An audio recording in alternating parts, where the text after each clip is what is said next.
this is Dr. Bev Knox, and we are doing our psychology exam study buddy episodes, and this is episode 15, and it's all about questions and answers for basic learning concepts and classical conditioning and operant conditioning and observational learning. So I'm actually going to give you actual questions and answers for your psychology exam. Now you are going to ace your psychology exam, so you are welcome. Okay, so let's get started. You ready? Excellent. As you know, this is a continuation from the previous episode, episode 14, when I went over the theory of learning concepts, okay? Alrighty, I'm going to try to go very slow. Psychologists define learning as the process of acquiring new information or relatively enduring behaviors. Psychologists define learning as the process of acquiring new information or relatively enduring behaviors. Acquiring new habits best illustrates the process of learning. Acquiring new habits best illustrates the process of learning. If a sea slug on repeated occasions receives an electric shock just after being squirted with water, its protective withdrawal response to a squirt of water grows stronger. This best illustrates associative learning. Conditioning is the process of learning associations. Conditioning is the process of learning associations. In classical conditioning, a stimulus is any event or situation that evokes a response. In classical conditioning, a stimulus is any event or situation that evokes a response. Jordan is frightened by the sound of a train whistle. The sound is a stimulus.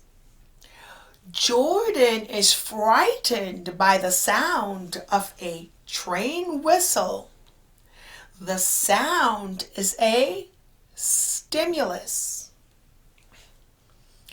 Pets who learn that the sound of an electric can opener signals the arrival of their food illustrates classical conditioning.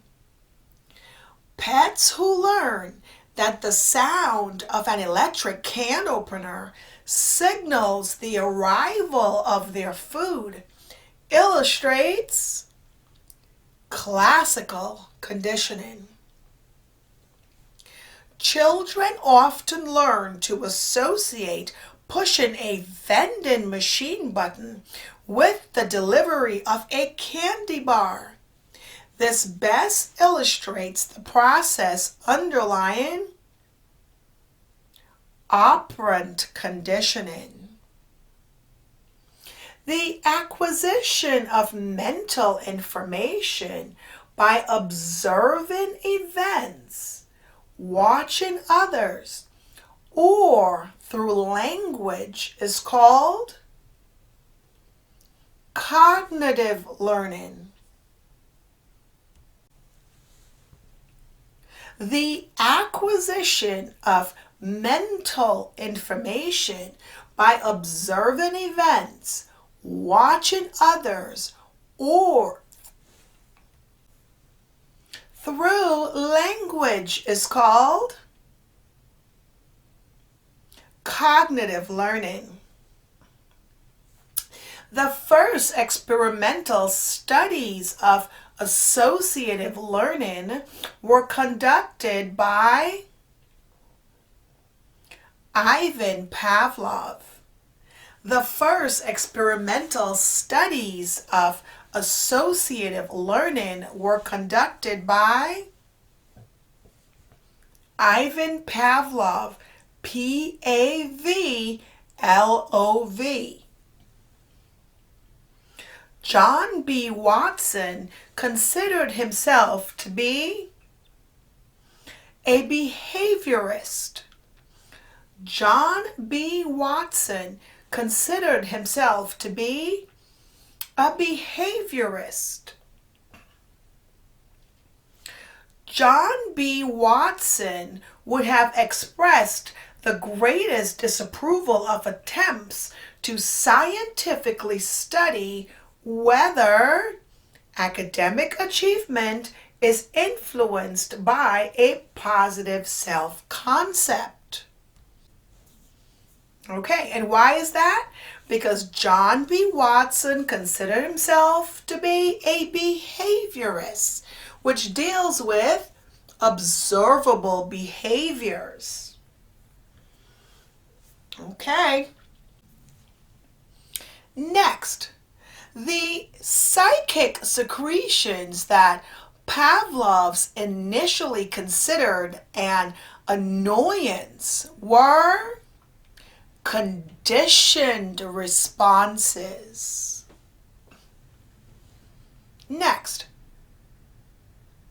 in classical conditioning, a stimulus that elicits no response before conditioning is called a neutral stimulus. In classical conditioning, a stimulus that elicits no response before conditioning is called a neutral stimulus.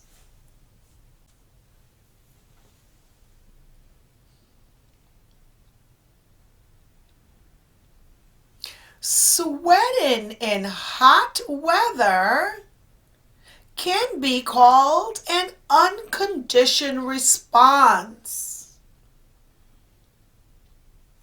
In Pavlov experiments on the saliva of dogs and conditioning, the US, which is unconditioned stimulus, was the presentation of food in the dog's mouth.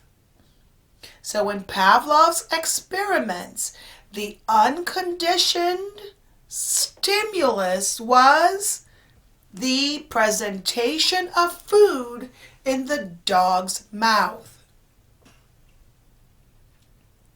In Pavlov's experiments, the taste of food triggered the dog's salivation. Salivation to the taste of food was an unconditioned response. The taste of the food triggered the dog's salivation. Salivation to the taste of the food was an unconditioned response. In Pavlov's experiment, the sound of the tone triggered the dog's salivation. The sound of the tone triggered the dog's salivation. Salivation to the sound of the tone was a conditioned response. In Pavlov's experiments, the sound of the tone triggered the dog's salivation. Salivation to the sound of the tone was a conditioned response. A child's learned fear at the sight of a needle is a conditioned response. A child's learned fear at the sight of a needle is a conditioned response. Next, a dog salivates to the sound of a tone because the tone was regularly being associated with the delivery of food. In this case, the tone is called a conditioned stimulus. A dog salivates to the tone, to the sound of a tone, because the tone has regularly been associated with the delivery of food. In this case, the tone is called a conditioned stimulus. In classical conditioning, the conditioned stimulus signals the impending occurrence of an unconditioned stimulus. So the conditioned stimulus signals the impending occurrence of an unconditioned stimulus. Next, in classical conditioning, the NS becomes a CS after it, that's right, after it gains the signal, the impending reoccurrence of the US. Now you have to remember what all these stands for, and again I went over that in the previous episode, right? For example, NS means what?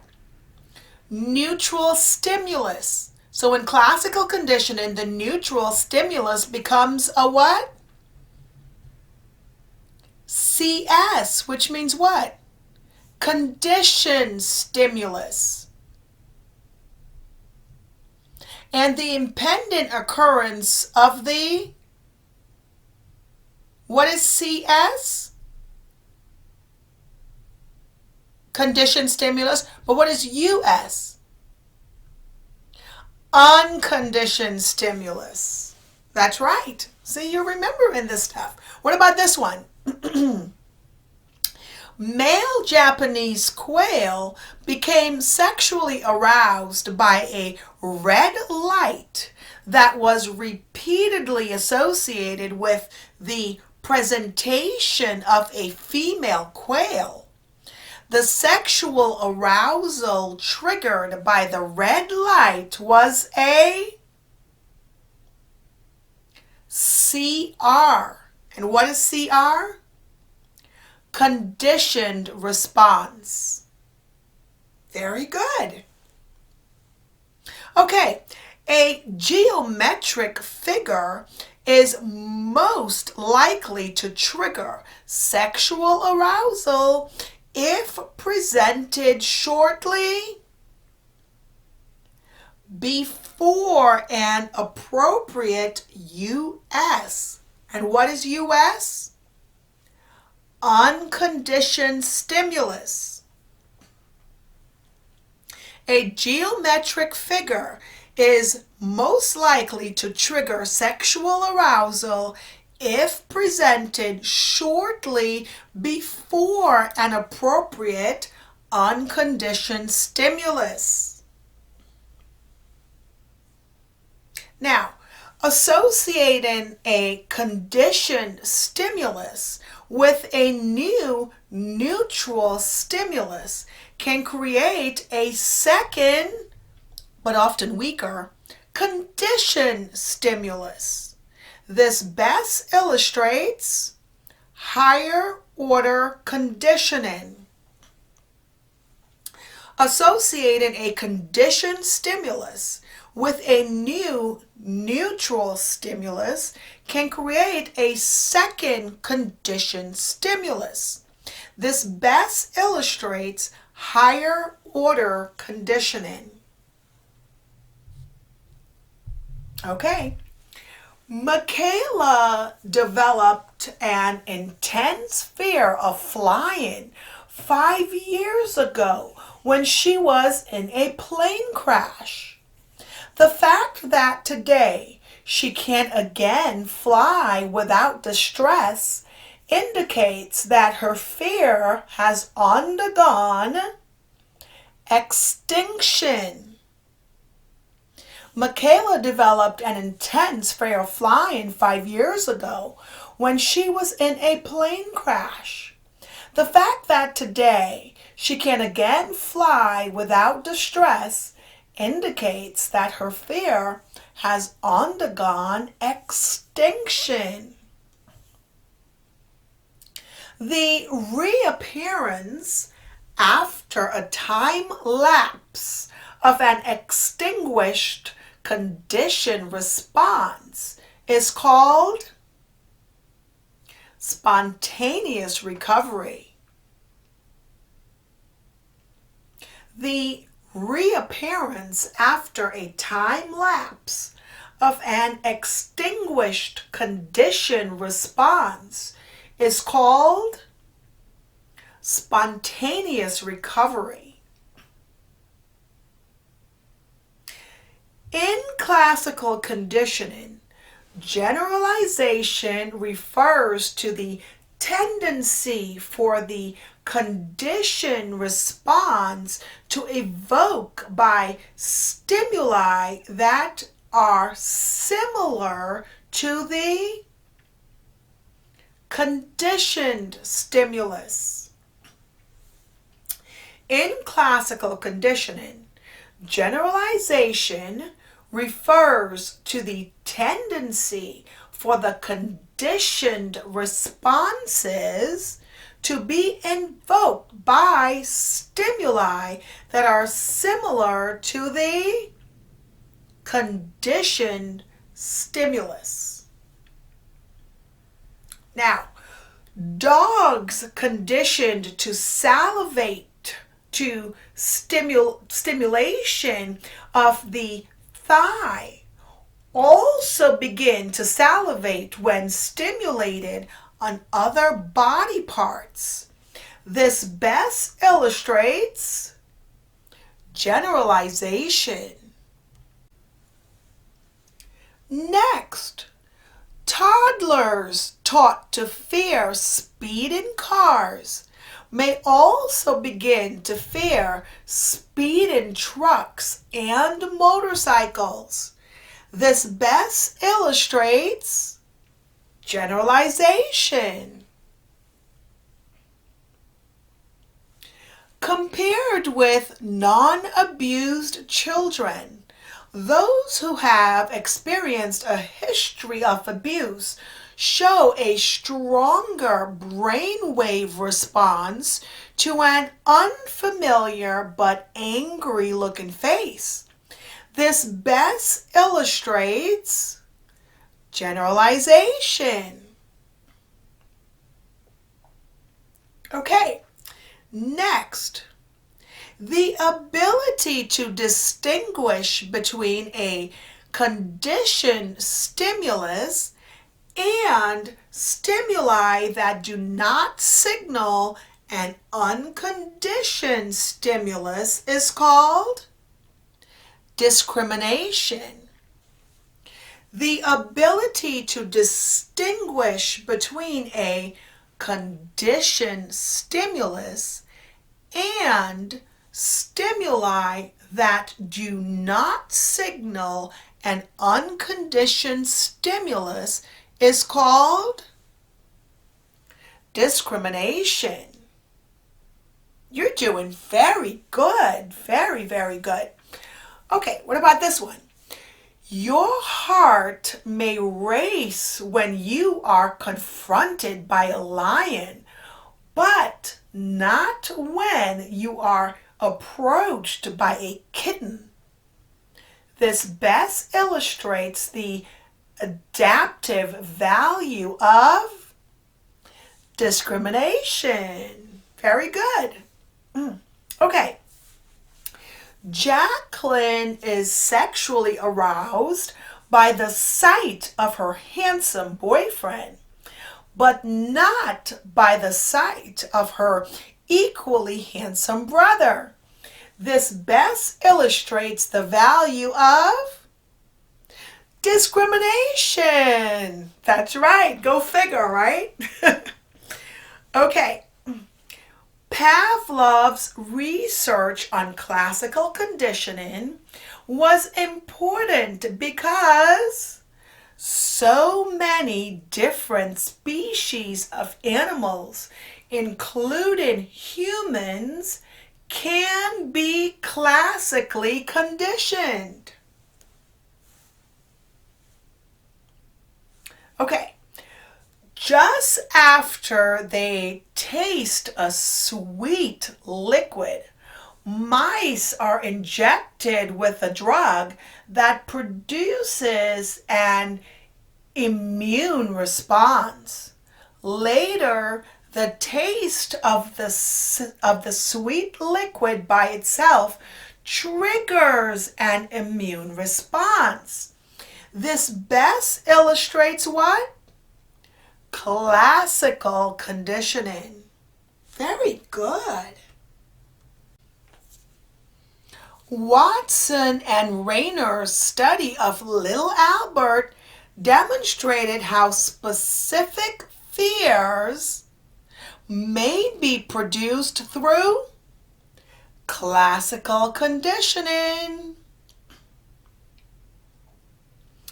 After learning to fear a white rat, little Albert responded with fear to the sight of a rabbit. This best illustrates the process of generalization.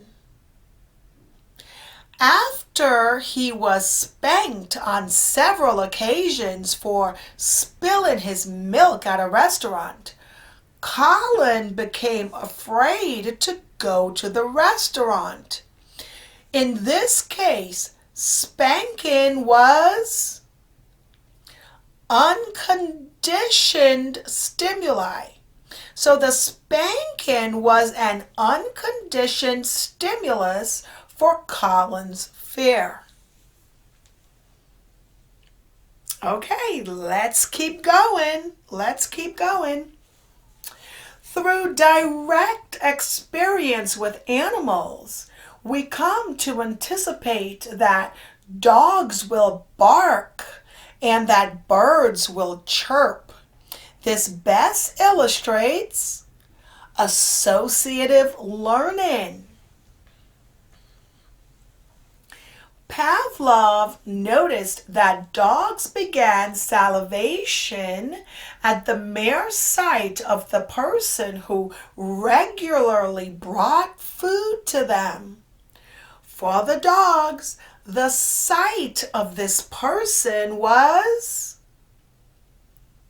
a conditioned stimulus.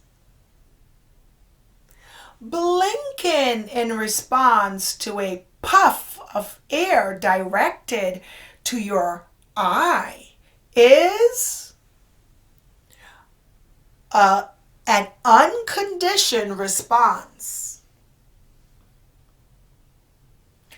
Conditioning seldom occurs when a conditioned stimulus comes after an unconditioned stimulus.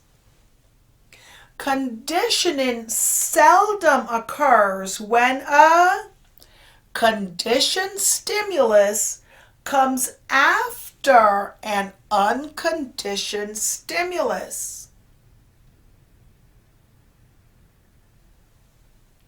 A year after surviving a classroom shooting incident, Angie still responds with terror at the sight of toy guns and to the sound of balloons popping. This reaction best illustrates generalization. John B. Watson believed that psychology should be the science of observable behavior. John B. Watson believed that psychology should be the science of observable behavior. If you have a frightening experience immediately after hearing a strange sound, your fear may be aroused when you hear that sound again. This best illustrates classical conditioning. Researchers condition a flatworm to contract when exposed to light by repeating peering the light with electric shock. The electric shock is an unconditioned stimulus. After being bitten by his neighbor's dog, Miguel experienced fear at the sight of that dog, but not at the sight of other dogs. This best illustrates the process of discrimination. Learning is best defined as a relatively permanent change in the behavior of an organism due to experience. In Pavlov's original experiment, the meat served as unconditioned stimulus. In Pavlov's original experiment with dogs, the tone was initially neutral. It was a neutral stimulus. After it was paired with meat, it became, that's right, a conditioned stimulus. When a conditioned stimulus is presented without an accompanying unconditioned stimulus, extinction will soon take place. Acquiring new habits best illustrates the process of learning. Acquiring new habits best illustrates the process of learning. Jordan is frightened by the sound of a train whistle. The sound is a stimulus. Now, which form of learning is what behavior is influenced by its consequences? Operant conditioning. That's right. In operant conditioning, the behavior is influenced by consequences. Lori's thumb sucking has become habitual because she feels less anxious when she sucks her thumb. This best illustrates the process of operant conditioning. Cats received a fish reward whenever they maneuvered themselves out of an enclosed puzzle box. With successive trials, the cats escaped from the box with increasing speed. This illustrates the law of effect. B.F. Skinner's work elaborated that Thorndike had called the law of effect. So remember that Thorndike called his work the law of effect, and B.F. Skinner came afterwards and elaborated off Thorndike's work. And then he, of course, called his work operant conditioning. Now, a Skinner box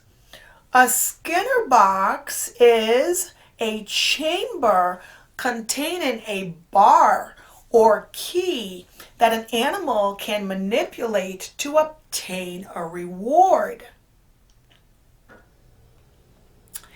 An event that strengthens the behavior it follows is called what? Reinforcement. An event that strengthens the behavior it follows is called a reinforcement. Skinner developed a behavioral technology that included a procedure known as shaping.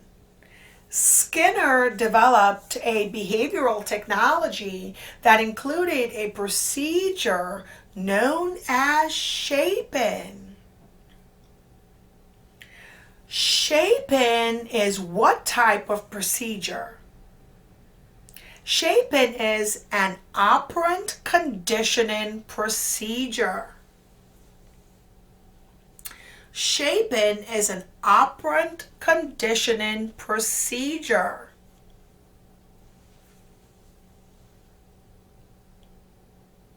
You would be most likely to use operant conditioning to teach a dog to retrieve sticks and balls. How would you do that? By the way, hint, hint, this question has been on my psychology exams for over 10 years. This is a stapled exam question in my psych exams when, quizzing you guys on operant conditioning. So, and you're like, what is it again? What is it again? You would be most likely to use operant conditioning to teach a dog to retrieve sticks and balls. And you see it all the time in movies, right? Where the person throws a stick and, they're like, go get it, Rover or Fido, whatever, go get the ball or the stick. And the dog runs and grabs the stick or the ball and brings it back to you. And what do? What does the person do? They reward the dog by doing what? Taking the ball or stick from its mouth and patting it on its head and saying, good boy, you're such a good boy. Or perhaps giving it a treat. That is operant conditioning. It's rewarding the behavior that they want to reoccur again. So if you want the dog to keep going and getting the ball or the stick or the newspaper or your sock, whatever, you shape the behavior by rewarding it immediately after the behavior occurs. Okay? Alrighty, let's see. Next, 5-year-old Trevor is emotionally distraught and refuses to communicate with anyone. To get him to speak, his teacher initially gives him candy for any occurrence. So anytime he speaks, the teacher gives him candy. Then only for a clearly spoken word. And finally, only for a complete sentence. The teacher is using the method of shaping. That's right, of shaping. A psychologist would be most likely to use shaping to determine whether nonverbal organisms can perceive different colors. An event or situation signaling that an operant response will be reinforced is called discriminative stimulus. Okay, let's see. Here's a good one. Any stimulus, when presented after a response, strengthens the response is called positive reinforcer. So any stimulus that, when presented after a response, strengthens the response is called a positive reinforcer. Every Sunday morning, Arnold quickly washes the family's breakfast dishes so that his father will allow him to wash his car.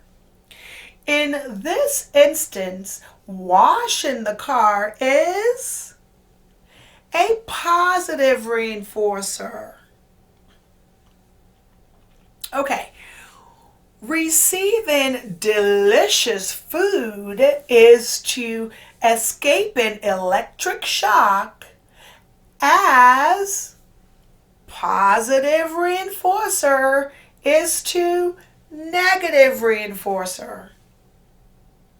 Receiving delicious food is to escape an electric shock as positive reinforcer is to negative reinforcer. Okay, here's a good one. Ready? Positive reinforcers increase the rate of operant conditioning, and negative reinforcers increase the rate of operant responding. Positive reinforcers increase the rate of operant responding, and negative reinforcers also increase the rate of operant responding. This is not a trick question because in the last episode I told you guys be very, very careful. Negative reinforcers are not the same thing as punishers or punishment. It's completely different. Okay? All right. Next, any stimulus that, when removed after a response, strengthens the response is called negative reinforcer.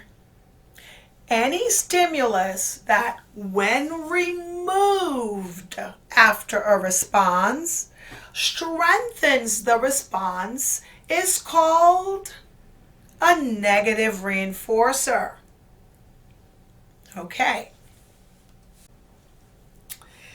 The taste of food and relief from a headache are both primary reinforcers.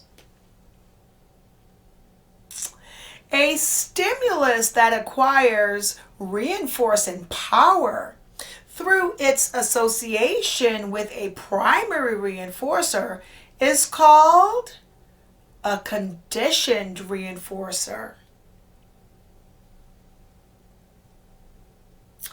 The removal of electric shock is to the receipt of money as primary reinforcer is to conditioned reinforcer. The removal of electric shock is to the receipt of money as primary reinforcer is to conditioned reinforcer. Negative reinforcers increase the rate of operant conditioning, and punishment decreases the rate of operant responding. Let me do that one again. Negative reinforcers increases the rate of operant responding, and punishments decreases the rate of operant responding. Taking away the driver's license of a reckless teen driver is intended to serve as a negative punishment. Taking away the driver's license of a reckless driver is intended to serve as a negative punishment. Learning that some responses, but not others, will be reinforced is called discrimination. Learning that some responses, but not others, will be reinforced is called discrimination. The use of physical punishment may do a lot of things, may lead to the suppression, but not the forgetting of undesirable behavior. It may also model aggression as a way of coping with problems. And physical punishment may also lead people to fear and avoid the punishing agent. All right. For purposes of effective child rearing, most psychologists favor the use of reinforcement over punishment. According to B.F. Skinner, human behavior is controlled primarily by external influences. According to B.F. Skinner, human behavior is controlled primarily by external influences. In explaining juvenile delinquency, B.F. Skinner would most likely have emphasized of faulty child rearing practices. So when explaining juvenile delinquency, B.F. Skinner would most likely have emphasized faulty child rearing practices. B.F. Skinner critics have claimed that he neglected the importance of the individual's personal freedom. B.F. Skinner believed that teaching machines could promote effective learning because they allow for both shaping and immediate reinforcement. The law of effect was most clearly highlighted by Skinner's experiments on reinforcement.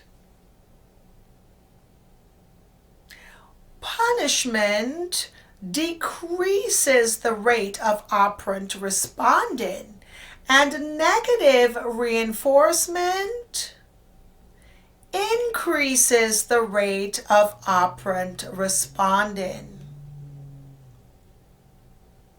A word of praise is to a soothing back rub as conditioned reinforcer is to primary reinforcer. A word of praise is to a soothing back rub as primary reinforcer. That's right. So remember that. A word of praise is to a soothing back rub as conditioned reinforcer is to primary reinforcer. Jeremy wears his baseball cap backward because he noticed that his older brother does so. This illustrates the importance of modeling. Skinner is to shaping as Bandura is to modeling. In a well-known experiment, preschool children pounded and kicked a large inflated Bobo doll that an adult had just beaten on. This experiment served to illustrate the importance of observational learning. Okay. The tendency to engage in behaviors that we observe others rewarded for performing best illustrates the influence of vicarious reinforcement.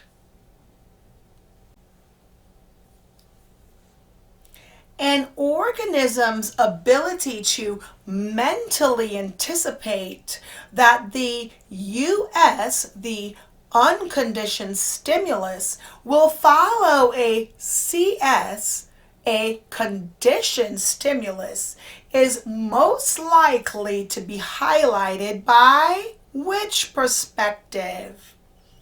Cognitive perspective. Okay. Children often imitate behaviors seen on television. This best illustrates the impact of modeling.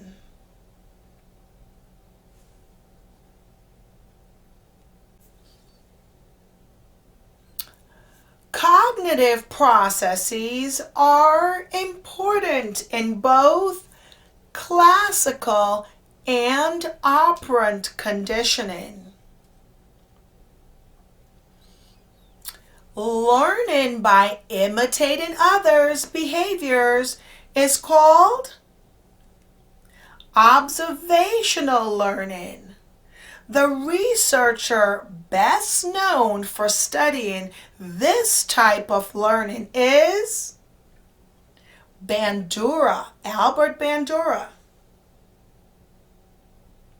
Next, classical conditioning experiments by Wagner demonstrate that an important factor in conditioning is the predictability of an association.